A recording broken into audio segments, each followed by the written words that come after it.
você que me ouve, você que irá ver este vídeo em algum momento daqui para frente. Eu me chamo Paulo Almeida, sou terapeuta, dirigente de trabalhos apométricos e instrutor de apometria. Neste vídeo eu vou falar de um tema que tem preocupado tanto a comunidade científica mundial como a maioria das populações em todo o nosso amado planeta Terra, e que é por isso denominado o mal do século. Eu vou falar sobre a obsessão. A obsessão é a enfermidade do século, e isso é um fato. Tão grande é o número de casos rotulados como disfunção cerebral ou psíquica, nos quais, na verdade, ela está presente, que podemos afirmar, fora as doenças causadas por distúrbios de natureza orgânica, como traumatismo craniano, processos infecciosos, arteriosclerose e alguns casos de ressonância desta vida com o passado, todas as enfermidades mentais são de natureza espiritual. E a maioria dos casos é de desencarnados atuando sobre encarnados. A etiologia das obsessões, todavia, é tão complexa quanto profunda, vinculando-se às dolorosas consequências de desvios morais em que encarnado e desencarnado trilharam caminhos da criminalidade franca ou dissimulada. Ambos, portanto, devendo contas mais ou menos pesadas por transgressões à grande lei da harmonia cósmica, passam a se encontrar. Por isso, na condição de obsidiado e obsessor, desarmonizados, antagônicos, sofrendo mutuamente os campos vibratórios adversos que eles próprios criaram. Perseguidores de ontem são vítimas hoje, em ajuste de contas interminável, mais trevoso do que dramático. Ambos, perseguidor e vítima atuais, estão atrasados na evolução espiritual, tendo transgredido a lei da harmonia cósmica e não compreendendo os desígnios da justiça divina, avocam a si, nos atos de vingança, poder e responsabilidade, que são de Deus, querem eles mesmos fazer justiça. Nos ensina Allan Kardec que uma das razões por que todas as obsessões ocorrem é que os maus espíritos pululam ao redor da Terra, em consequência da inferioridade moral de seus habitantes. A maioria de nós, invigilantes que somos, nos esquecemos de que, enquanto aqui encarnados, abre aspas, a uma força física impõe-se uma força física. A uma causa moral preciso é se contraponha uma forma moral. E essa mudança de atitude depende unicamente da individualidade de cada um. Ensinamento este trazido também através das obras de Allan Kardec. Inspirado pelo espírito Joana de Ângeles e psicografado pelo médium Divaldo Franco, o Espiritismo nos traz a seguinte lição, abre aspas, és livre para imprimir na tua existência o padrão de felicidade ou de aflição com a qual desejas conviver, fecha aspas.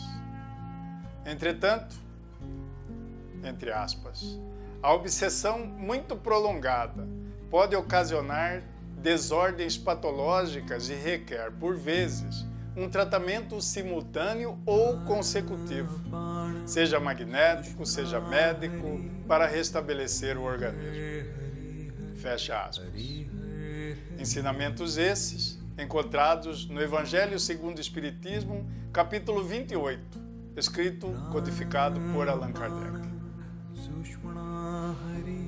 No repertório vasto das obsessões, temos uma gama de nomenclaturas e designações para elencar as mais variadas formas de obsessão, tais como indução espiritual, obsessão espiritual, pseudo-obsessão, a simbiose, o parasitismo, o vampirismo, a síndrome dos aparelhos parasitas, no corpo astral, as arquepádias, que são magias originadas em passado remoto, a goécia, que é a magia negra, a ressonância, assim, aliás, a síndrome da ressonância vibratória com o passado, as correntes mentais parasitas autoinduzidas. E para ilustrar um pouco do que estou dizendo, por exemplo, quando nos vemos diante de uma obsessão simples, temos uma mono-obsessão, ou seja, é quando há um espírito agindo sobre outro, ou sobre outra consciência. E de uma poliobsessão, se forem vários os obsessores atuando sobre uma mesma vítima. Vejam aqui a descrição deste ensinamento. Abre aspas. No círculo das recordações imprecisas, a se traduzirem por simpatias e antipatias, vemos a paisagem das obsessões transferida ao corpo carnal, onde, em obediência às lembranças vagas e inatas, os homens e as mulheres, jungidos uns aos outros pelos laços de consanguinidade ou dos compromissos morais, se transformam em perseguidores e verdugos inconscientes entre si.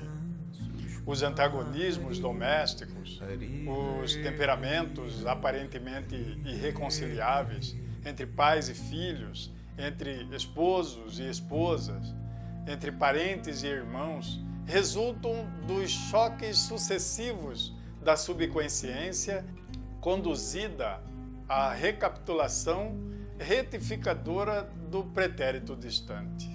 Fecha aspas. Como causas geradoras das personalidades virtuais, desarmônicas, temos uma vasta lista de possibilidades e muitas têm início muito antes da concepção e estão ocultas nas profundezas da consciência, tendo suas raízes encravadas em existências passadas e que, forçadas pela necessidade evolutiva, um dia brotam eclodindo na superfície, desestruturando a personalidade física encarnada. Dentre essas causas ocultas, temos a raiva, o ódio, as mágoas e os ressentimentos reprimidos e a impotência diante das humilhações vivenciadas, que pela impossibilidade de desforra e drenagem desses conteúdos no momento, o expurgo, acabam por cair em esquecimento, entre aspas, ou são então ocultadas, reprimidas, recalcadas nos recônditos do subconsciente ou do inconsciente.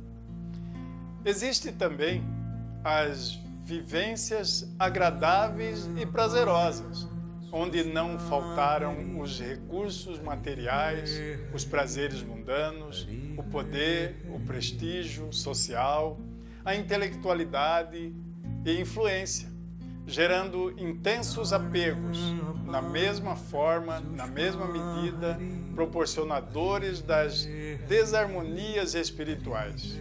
E por causa desses recalques, desses apegos reprimidos, muito antes da encarnação, o ser já tem formada ou em formação algumas personalidades virtuais, que, como bombas de efeito retardado, aguardam o momento oportuno para explodir desagregadores, acordados por estímulos, a que chamamos de gatilhos. Gatilhos são pessoas, circunstâncias, situações, são as personalidades múltiplas.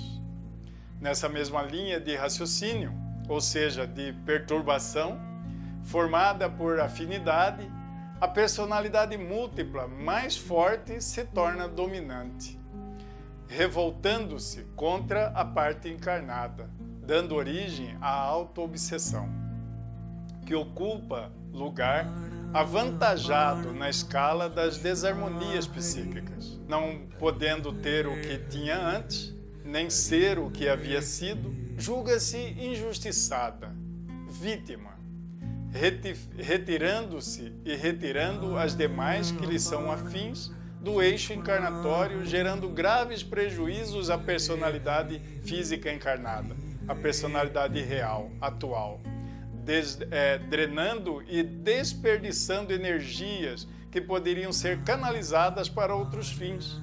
Isso quando também não provocam o desvio da personalidade encarnada de sua verdadeira finalidade, a evolução. Como forte estímulo à desarmonia do novo ser, existe a contribuição dos familiares, que ao vibrarem certos pensamentos, certas emoções, sentimentos e desejos, acabam por ferir o propósito do reencarnante, produzindo vigorosas personalidades virtuais.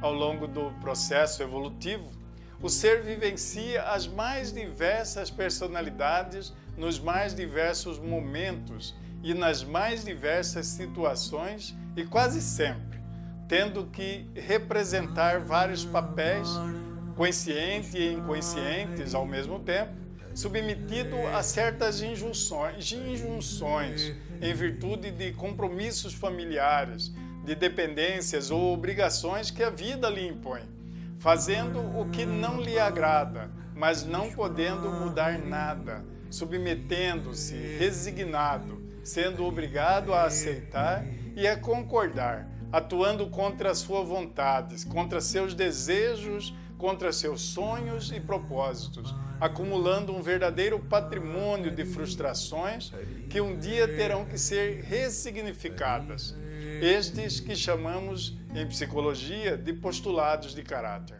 Verdadeiros pacotes desarmônicos são devolvidos à vivência encarnada para que possam ser reciclados. Se a criatura não estiver consciente e equilibrada, surge a desarmonia, fazendo aflorar os traumas do passado que se manifestam com características bem destacadas. Por exemplo, desenvolve orgulho, desenvolve incapacidade, prepotência, arrogância ou agressividade, criando para a vida encarnada severas dificuldades. Essas desarmonias, cujas causas devem ser levadas ao conhecimento dos indivíduos em busca de ajuda, por exemplo, inclusive conscientizando-os sobre as leis cósmicas, lei do retorno, lei do esquecimento, a lei da finalidade, a lei da necessidade, a lei da similaridade, que é a mesma lei da atração, etc. Existem outras que conduzem o processo evolutivo e que não podem ser violadas sem dolorosas consequências. É fundamental o esforço honesto e sincero na mudança de hábitos, evitando a conduta desarmônica, as más inclinações, sentimentos distorcidos, pensamentos inferiores, atitudes inadequadas e os vícios desagregadores. Lembremos o que recomenda o Evangelho: buscai primeiro o reino de Deus e tudo o mais lhe será acrescentado. Pois eis que a chave de seu equilíbrio repousa na sintonia com a realidade espiritual superior.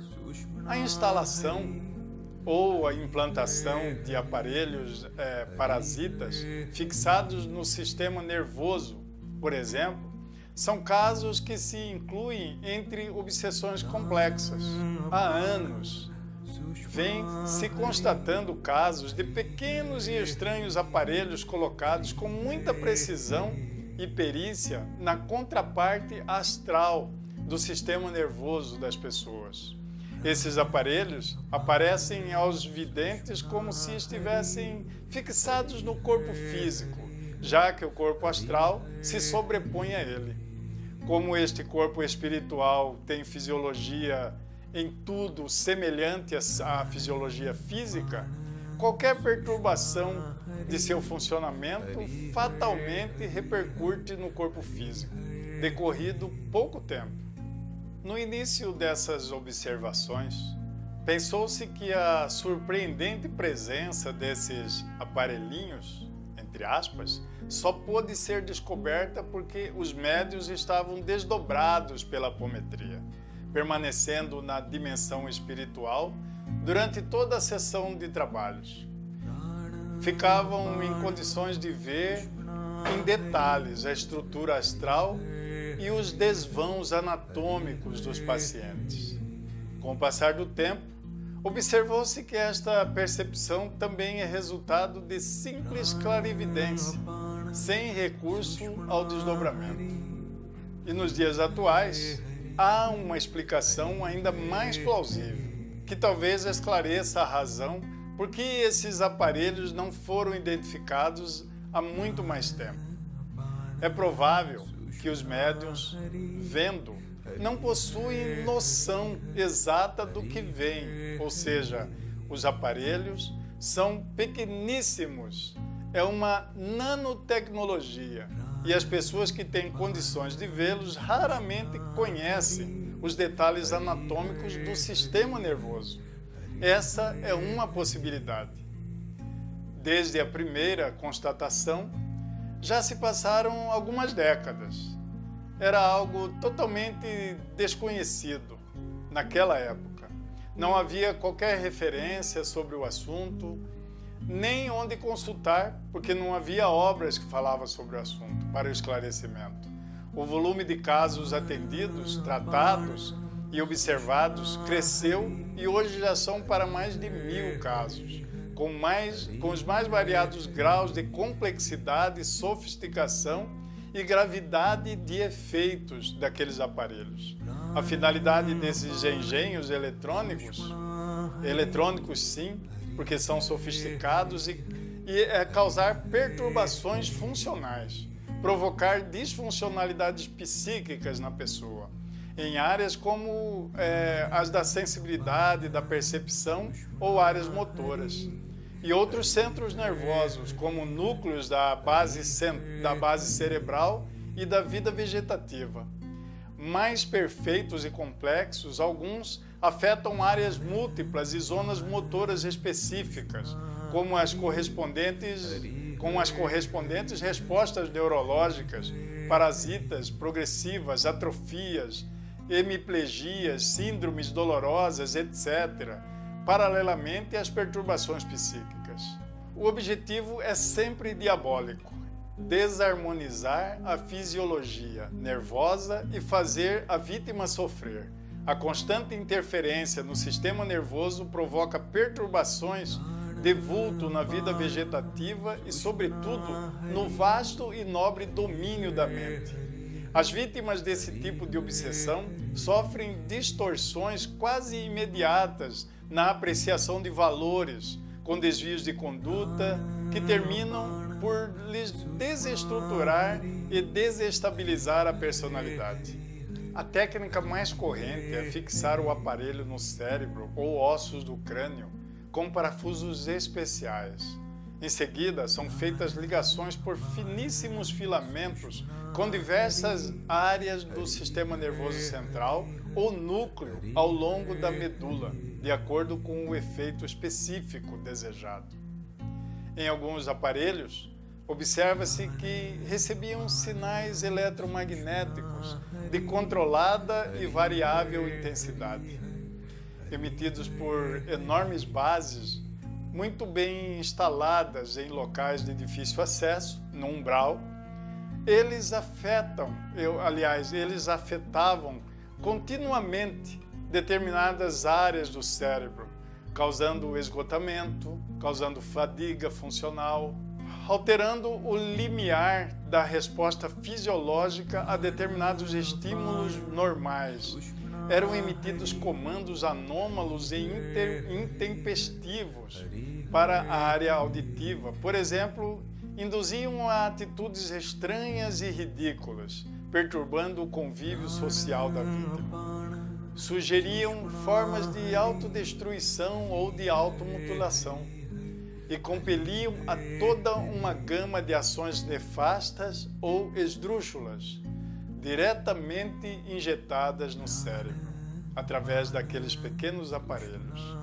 Casos há em que observou-se contínua emissão de vibrações de baixa frequência, de baixo volume e de pequena amplitude. Subliminar a resposta. Essas emissões visam cansar a vítima, cansar a pessoa, quebrando-lhe a resistência, de modo a torná-lo obediente às ordens que depois receberá. Assim, preparada, condicionada, a vítima recebe ordem súbita ou ouve uma voz galhofeira com comentários desabonadores à sua conduta, não sabendo a que atribuir o fenômeno. Estupefata, estressada, confusa, irritada, a pessoa tende a julgar-se completamente louca. Além disso, os agressores sabem esperar e encontrar ocasião propícia para seus sórdidos intentos. No momento certo, preparado e aguardando com requintes de crueldade, fazem a pessoa ouvir gritos, acusando-a, por exemplo, reforçando seus conflitos internos. Aterrorizada, em pânico, a vítima não sabe a quem apelar.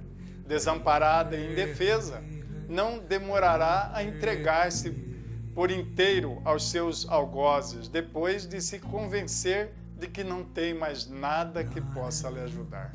É lastimável que, nesses casos, quando procuram ajuda em hospitais e pronto-socorros, os médicos quase nada podem fazer. Nem mesmo conseguem consolar, pois não acreditam no que lhes dizem os pacientes. Classificam o quadro clínico como de, entre aspas, alucinação auditiva, quadro que, justamente por ser de alucinação, entre aspas, não existe para a medicina. Como solução, costumam sedar fortemente o, entre aspas, alucinado, e com isso conseguem embotar certos efeitos da ação nefasta e dos aparelhos, mas não eliminam de modo algum a causa da patologia, entre aspas. Eu espero que esse paradigma logo seja quebrado e substituído, sinceramente. A palavra paradigma vem do grego, entre aspas, paradigma, que literalmente quer dizer modelo, ou seja, paradigma é a representação de um padrão a ser seguido. Muitas vezes é copiado.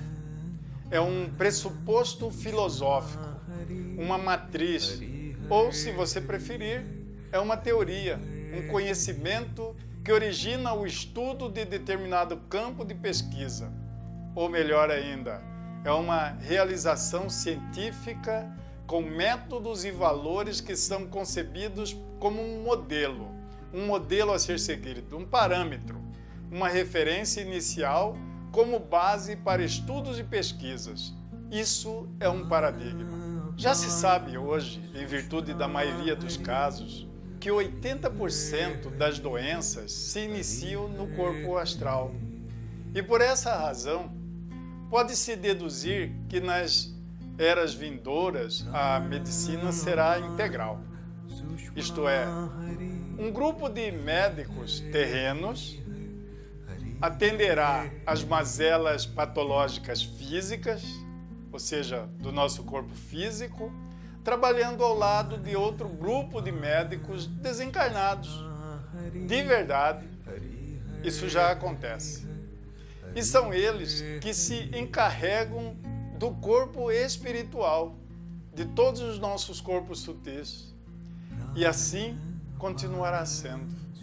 Os espíritos superiores nos dizem que hoje somos aproximadamente 9 bilhões de espíritos encarnados. Número, aliás, bem maior que os 7,6 bilhões apontados pelos institutos de pesquisa mundiais, como o Instituto IBGE no Brasil. Na psicosfera do planeta, há uma população de 54 bilhões de consciências desencarnadas, ou seja, 6 vezes mais que a população de espíritos encarnados no planeta Terra, o que soma 63 bilhões de consciências entre encarnados e desencarnados. Destes 63 bilhões, entre encarnados e desencarnados, 75% ainda vivem sob baixa vibração e representam 47 bilhões de seres que têm a intuição de Deus, mas não o compreendem. A matéria ainda predomina sobre o espírito. São espíritos impuros, são os espíritos levianos, zombeteiros, pseudo-sábios, brincalhões. Desse universo de 63 bilhões de espíritos, 20%, que representam aproximadamente 13 bilhões de espíritos, entre encarnados e desencarnados, são espíritos que já têm alguma consciência, cujas qualidades morais, conhecimentos e percepção já os fazem compreender Deus. Deus está presente em sua existência, são espíritos benévolos, espíritos prudentes, onde já se percebe um verdadeiro desejo de fazer o bem. Se comprazem em fazer o bem e já não mais desejam fazer o mal, o que é melhor. Daquele mesmo universo de consciências encarnadas e desencarnadas, o restante 5%, ou seja, que representam aproximadamente 3 bilhões e 150 milhões de espíritos, são espíritos missionários. Esses são espíritos puros, aqueles que já não são mais afetados pela ação da matéria. A vida material já não se faz mais necessária na existência deles. São eles que nos auxiliam em nossos trabalhos. Eles que nos orientam, nos inspiram ao bem, nos intuem. O que se observa é que muitos de nós, apesar de pensar, apesar de achar que não nos enquadramos, por exemplo, na categoria dos 75% ou na categoria dos 20%, que quem garante, né? Quem garante que se estamos ou não estamos em nenhuma dessas categorias? Porque muitos de nós apresentamos pensamentos, sentimentos, emoções, apresentamos uma estrutura cognitiva relativamente semelhante, cheios de formas-pensamento, cheios de crenças, cheios de medo, de ira, de rancores, de orgulho, de sede de vingança, de desamor, de vitimização, de vícios e comportamentos viciosos, tudo de um passado distante, de vidas pregressas e que trazemos delas reminiscências, frutos de nossos traumas, de nossos instintos. Estamos aprisionados às nossas inferioridades. Ainda somos seres falíveis em evolução e elas nos adoecem agora quando não as enfrentamos, quando não olhamos para as nossas sombras. Ainda conhecemos muito pouco da nossa constituição enquanto espíritos que somos. As estruturas das trevas são insufladas pelas nossas sombras, pelas nossas inferioridades, pelos nossos medos, pela nossa mente, pelo nosso psiquismo e pela nossa invigilância. Há um grande número de trabalhadores que lidam com as dores, com os traumas e conflitos de outras pessoas, seja profissionalmente ou voluntariamente. Quando se é um apômetra, um terapeuta da alma, você se torna esse terapeuta e passa a compreender a estrutura de seus pensamentos, de seus sentimentos, de suas emoções e todos aqueles acometimentos da nossa vida, do mundo à nossa volta, das pessoas que vivem à nossa volta, dos seus assistidos, consulentes, interagentes ou clientes. E intervir, por exemplo, terapeuticamente, energeticamente ou espiritualmente. Ainda desconhece que o ponto de partida, ou seja, o ponto ótimo, para sermos capazes de ajudar efetivamente o outro, é antes termos feito conosco, em benefício próprio, termos feito uma mudança em nós, seja de pensamento, seja de comportamento, enfim. Caso contrário, invariavelmente, fica muito difícil compreender as raízes do problema do outro e isso se aprende praticando. Todo conhecimento e saberes voltados para a constituição humana é importantíssimo, bem como o domínio de técnicas, de competências, de habilidades, estratégias ao lidar com o outro ser humano, como deveria ser naturalmente na vida diária, de maneira geral. Aliás, todo esse acervo deveria ceder um espaço especial para o acolhimento fraterno, para a empatia, para a amorosidade, toda vez que estivéssemos diante de outro ser humano, independentemente do local onde estivermos, em observância a esta máxima: amai o próximo como a ti mesmo, e não querer para ele aquilo que você não deseja para si. Não nessas palavras necessariamente. Caso contrário, naturalmente, temos grandes chances de não conseguir ajudá-lo. O ser humano traz consigo muitas dores, traumas e conflitos, como eu já disse. A apometria, além de tratar todos eles, com todo o seu acervo de leis, técnicas, comandos, e estes 3 pilares de força anímica, mediúnica e energética, trata também todos os processos auto-obsessivos humanos, bem como os demais processos de obsessão, desde o mais simples ao mais complexo. E o que é melhor, tanto se aplica a encarnados, como serve para desencarnados. Por isso, a apometria é tão eficaz e requisitada para lidarmos com todas as doenças físicas, energéticas, emocionais, psíquicas e espirituais. Se você deseja conhecer mais e melhor, ou se aprofundar nesses conhecimentos para saber e poder lidar com estruturas extrafísicas, com a contraparte do plano físico, saber lidar com todas essas questões, com essas estruturas metafísicas, ou seja, sobre a natureza fundamental da realidade, poder discutir, compreender melhor a relação entre mente e matéria, substância e atributo, necessidade e possibilidade, entrar no mundo da metafísica e poder vivenciar um pouco do que ela nos ensina.